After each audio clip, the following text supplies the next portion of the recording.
Task 1 এর সবচেয়ে বড় সুবিধা হলো you don't have to use the faculty of imagination. কল্পনা শক্তি ব্যবহার করতে হয় না, আইডিয়া জেনারেট করতে হয় না। কি লিখতে হবে তার সবকিছু চোখের সামনেই দেয়া আছে। এটা কেমব্রিজ আইএলস 16 থেকে নেওয়া। The diagram below shows the process for recycling plastic bottles. প্রথমেই হচ্ছে ইন্ট্রো হচ্ছে প্যারাফ্রেজ, তারপরে হচ্ছে ওভারভিউ। ওভারভিউকে আমি কি নাম দিয়েছি জানেন? Helicopter view. মানে হেলিকপ্টার থেকে যখন আমরা কিছু দেখি তখন কি হয়, আমরা কিন্তু ছোটখাটো জিনিস দেখি না। এখানে তো কয়টা ধাপ আছে? 1 2 3 4 5 6 7 8 9, 9টা ধাপ আছে।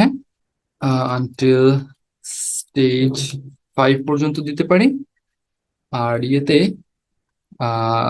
বডি প্যারাগ্রাফ 2 তে আমরা আনটিল স্টেজ 9 বা বাকি যেগুলো আছে সেগুলো নিয়ে ইয়ে করতে পারি। প্রথমেই হচ্ছে প্যারাফ্রেজের খেলা।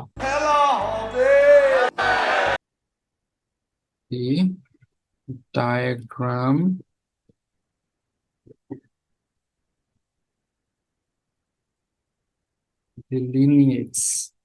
ডিলিনিয়েটস না বলে আপনারা ইলাস্ট্রেটস বলতে পারেন, সমস্যা নাই, বা ডিপিক্টস বললেও হবে।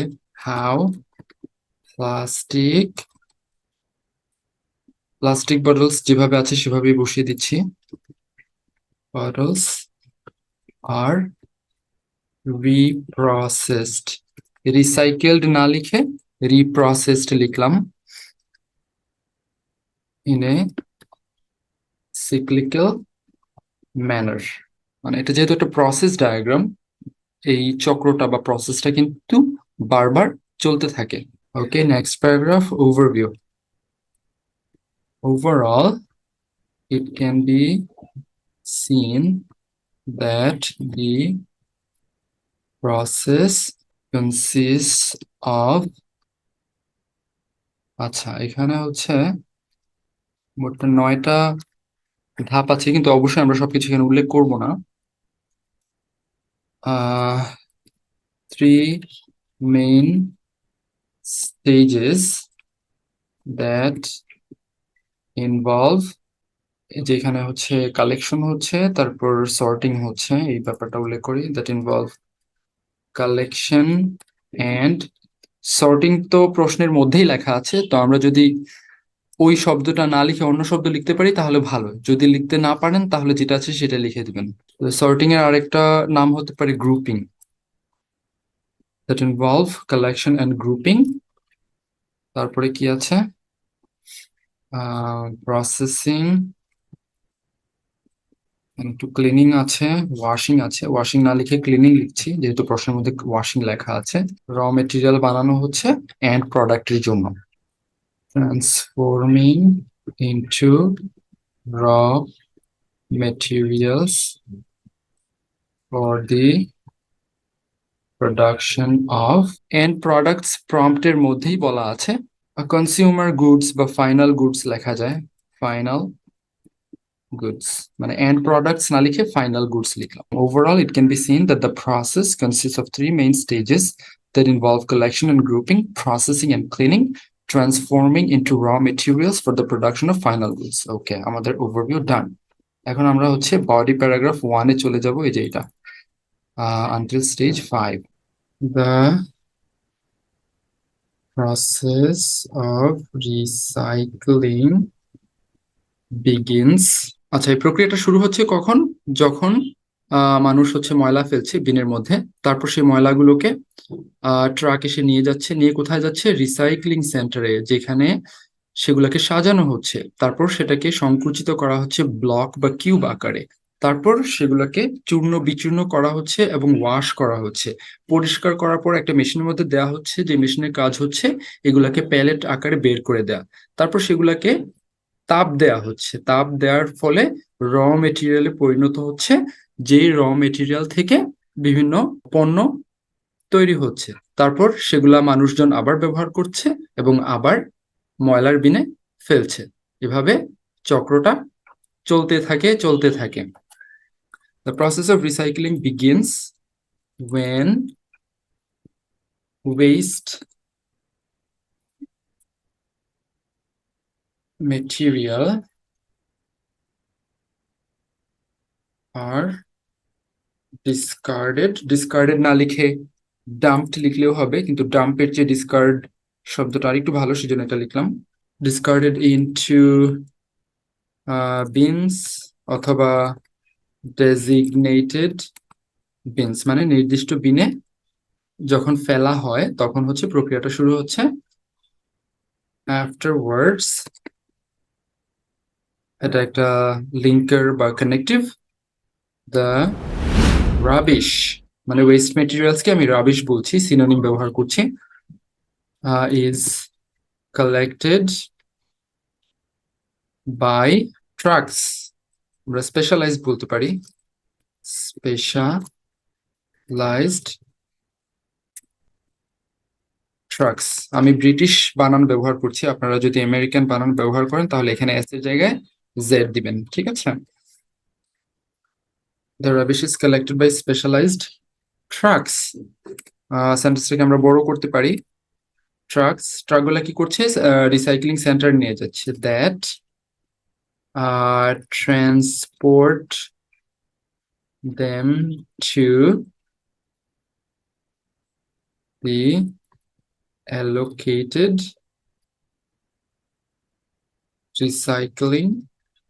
রিসাইক্লিং সেন্টার লেখা আছে প্রম্পটের মধ্যে, আমরা এখানে লিখবো রিসাইক্লিং প্ল্যান্ট। সেন্টারের পরিবর্তে প্ল্যান্ট লিখলাম, একই কথা। তারপর প্ল্যান্টের মধ্যে কি হচ্ছে? In the plant the waste materials are কি হচ্ছে? সর্ট করা হচ্ছে। তাহলে সর্ট শব্দটা না লিখে আমরা লিখবো গ্রুপড বাই হ্যান্ড, হাত দিয়ে সাজানো হচ্ছে। কোনগুলো ব্যবহার করার উপযোগী আর কোনগুলো ব্যবহারের অনুপযোগী। অ্যান্ড ইয়েতে লেখা আছে compressed into blocks, compressed into blocks লেখা আছে, তো কম্প্রেসড না লিখে আমরা লিখবো প্রেসারাইজড, প্রেসার দিয়ে চাপ প্রয়োগ করে ব্লক বানানো হচ্ছে, প্রেসারাইজড ইনটু ব্লকস। ব্লকস না লিখে আপনি চাইলে কিউব লিখতে পারেন, কিউব, এই যে সিইউবি, এটা ব্লকই থাকুক, সবকিছু পরিবর্তন না করলেও চলে। Pressurised into blocks, the blocks. তারপরে কি হচ্ছে? সেগুলাকে চূর্ণ বিচূর্ণ করা হচ্ছে, ক্রাশ করা হচ্ছে। The blocks are then crushed. আচ্ছা, ক্রাশড না লিখে অন্য শব্দ কি লেখা যায়?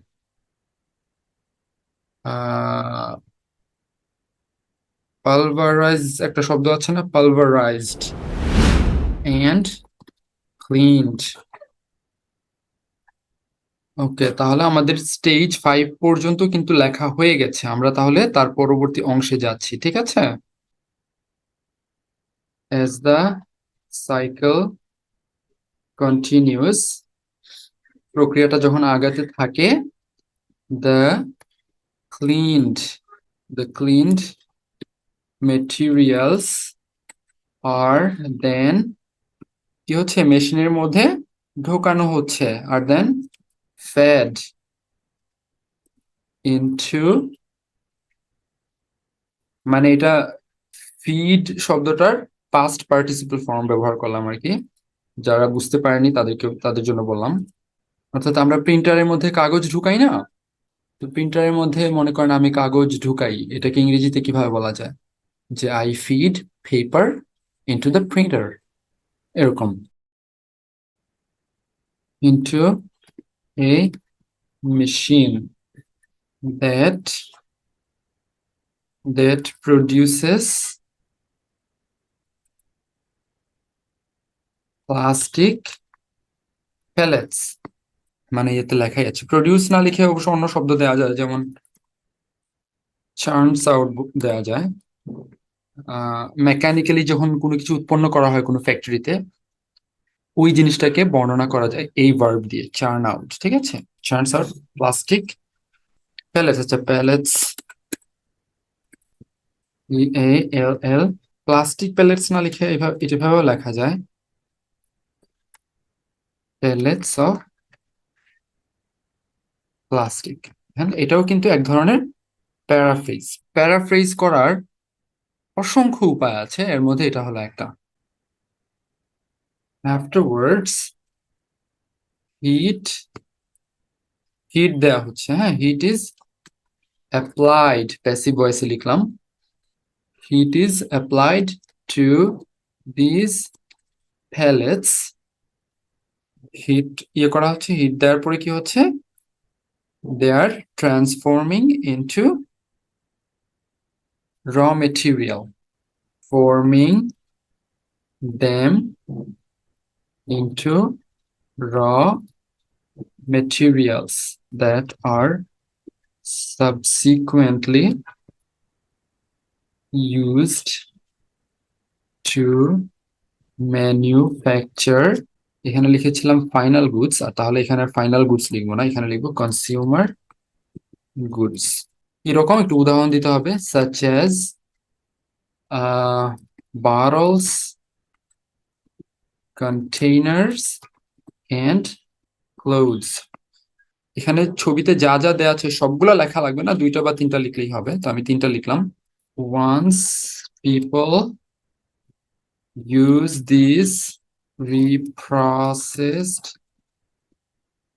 goods, তাহলে লোকজন কি করে, এগুলাকে ব্যবহার করবে, ব্যবহার করার পরে কি করবে, আবার সেই বিনের মধ্যেই ফেলবে, and dispose of them in the bin।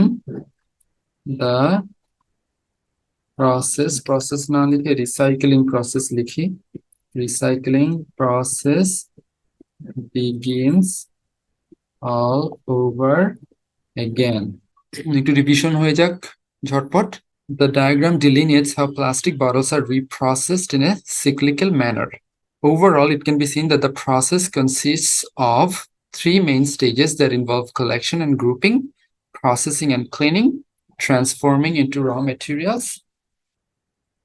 আচ্ছা, এখানে একটা and দিতে হবে। একটা লিস্টের যে ফাইনাল আইটেম থাকে, ফাইনাল আইটেমের আগে যে এন্ড থাকে, এই এন্ড এর আগের যে কমাটা, এটা দিলেও হয় না দিলেও হয়, এই কমাটাকে বলে অক্সফোর্ড কমা।